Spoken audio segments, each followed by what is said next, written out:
தளபதி இப்போ பயங்கர சந்தோஷத்துல இருக்காராம். அதுக்கு என்ன காரணம் அப்படிங்கறத பத்தி இந்த வீடியோல டீடைலா பார்க்கலாம். போன வாரம் கோயம்புத்தூர்ல தமிழக வெற்றி கழகத்தோட பூத் கமிட்டி கூட்டம் நடந்துச்சு. சோ இந்த பூத் கமிட்டி கருத்தரங்கம் பெரிய அளவுல மக்கள் மத்தியில ஒரு தாக்கத்தை ஏற்படுத்தியிருக்கு. பட் தளபதி இதை கொஞ்சம் கூட எதிர்பார்க்கலையா. ஆனா தளபதி அந்த கூட்டத்துக்கு வந்ததுக்கு அப்புறம் கட்சியினர் ஆர்ப்பரித்த சம்பவங்கள், உள்ள இடம் கிடைக்காம வெளியில பூத் கமிட்டி முகவர்கள் காத்துக்கிட்டு இருந்தாங்க. இன்னொரு பக்கம் பயங்கரமா போராடி நிகழ்ச்சி நடக்கக்கூடிய அரங்கத்துக்குள்ள முகவர்கள் வந்தாங்க. மொத்தத்துல ஒரு சின்ன மாநாடு மாதிரி இந்த பூத் கமிட்டி கருத்தரங்கம் நடந்து முடிஞ்சிருக்கு. இந்த நிகழ்ச்சிக்கு கிடைச்ச வரவேற்பு தளபதிக்கு மிகப்பெரிய ஒரு தெம்ப கொடுத்திருக்கான். முதல் நாள் நிகழ்ச்சி முடிஞ்சதுமே புஷி ஆனந்த், ஆதவ் அர்ஜுனா, வெங்கட்ராமன் அப்படின்னு கட்சியில இருக்க முக்கியமான நிர்வாகிகளை கூப்பிட்டு ரொம்ப நேரம் பேசிக்கிட்டு இருந்தாராம். இந்த அளவுக்கு நம்ம கட்சியினர் வெறித்தனமா இருப்பாங்கன்னு நானே எதிர்பார்க்கல. பூத் கமிட்டி ஸ்ட்ராங்கா இருந்தாதான் தேர்தல் பணிகளை முன்னெடுக்க முடியும் அப்படிங்கறத உணர்ந்து இந்த பூத் கமிட்டி கூட்டத்தையே நான் கூட்ட சொன்னேன். ஆனா நான் எதிர்பார்த்ததை விட பூத் கமிட்டி நம்ம கட்சியில ரொம்பவே பலமா இருக்கு.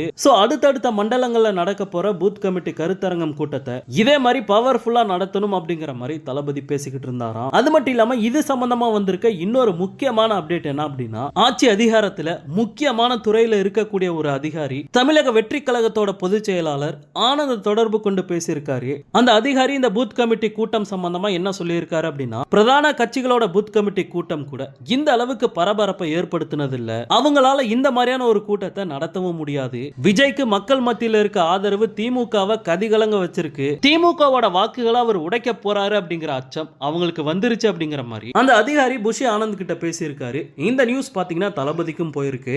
ஓகே நண்பா, இந்த நியூஸை பத்தி உங்களுடைய கருத்து என்ன அப்படிங்கறத கமெண்ட்ல சொல்லுங்க. தளபதியோட அப்டேட்டை மிஸ் பண்ணாம பார்க்க நம்ம சேனலை சப்ஸ்கிரைப் பண்ணி சப்போர்ட் பண்ணுங்க. தேங்க்யூ.